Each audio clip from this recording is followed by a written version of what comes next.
What is it concretely that you people are doing with the refugees? I see you collecting funds. I see you educating them. I see you in this other sector of the African women in Europe, the small one that you started, and you're giving a lot of education to young refugees out there in Nigeria that left Amazonia, who are into agriculture. You want to possess land for them.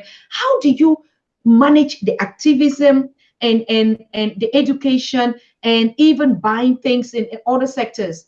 How do you actually do that? Yeah, by God's grace. But let me tell you something. In Africa, we have a lot of powerful women who have money, a lot of money. As I said before, we are psychologically defeated. Let me tell you, remember when Lady Di was still alive, this woman would go right down to Angola and walk in those mines where she can be, those mines can even explode and kill her. She is a white with blue eyes and blonde hair. But she leaves Europe and go right down to Angola. That is not an isolated case. There are many white women who leave their own country and walk right over to Africa, to help our own people. Africa has a lot of resourceful women, but they need to understand that they are resourceful. There's just a few amount of women who are dedicated in this humanitarian work. Africa has it's just my own estimation, a lot of women, if we put that energy together, no child in Africa will die of hunger. Every single child will go to school. Every single child will have basic education without depending on the whites. Do you know that the richest woman in this world, no, the second richest woman in this world is from Africa?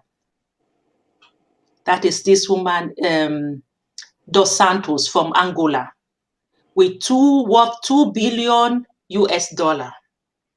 Just imagine what that woman can do to transform Africa. But it is because we are psychologically defeated. We think that in Africa, we don't even need to invest. This is a woman that will leave Africa and go and stay in London and in Portugal and feel comfortable. And the continent is practically dying down. So there is something about the conscience, if it doesn't touches you. And this is why we have to, we activists, we have to tell the women that you are enabling this situation if you are not acting. Every single African woman, this message is for every African woman. Whether you are in the village, you can do anything. Whether you are in Europe, you are in this diaspora, and in particular to the first ladies of this continent, your conscience has to wake up. Correct. Because all that shoes, so Louis de Vuitton, or how do they call all of this nonsense that you're buying? We will all die and go 6 feet, and those things will remain. But your legacy, that one person that you put a smile on the face, is going to stay and give birth to other children that will remember you.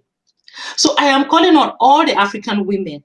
It is our collective responsibility. Let us not expect that the white woman is going to help. Yes, Lady Di came to Africa. She did her own best. But it is our continent. It is our collective responsibility to cater for our own people who need our help. It doesn't take a dime. If you cannot contribute financially, then you go out there and do the work. If you cannot do the work, stay behind and strategize. If you cannot strategize, give the idea. Everybody has a potential and you can give in your own way. So African women, get up from this slumber. It is not correct what we are doing. We have a responsibility. It is not about our own children. We have a continent, we have children, we have the majority youth in the whole wide world.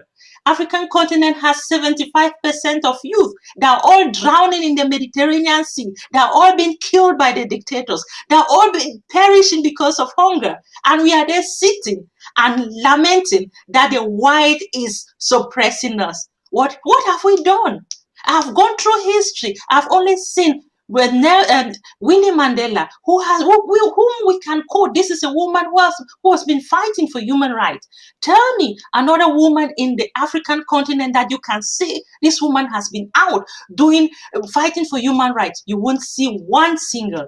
And you will see many of them who own a lot of villas in Monaco. They are living fantastic life. They have homes in New York, everywhere. How can you sleep at night and know that your people are drowning in the Mediterranean Sea? African women, you need to rise.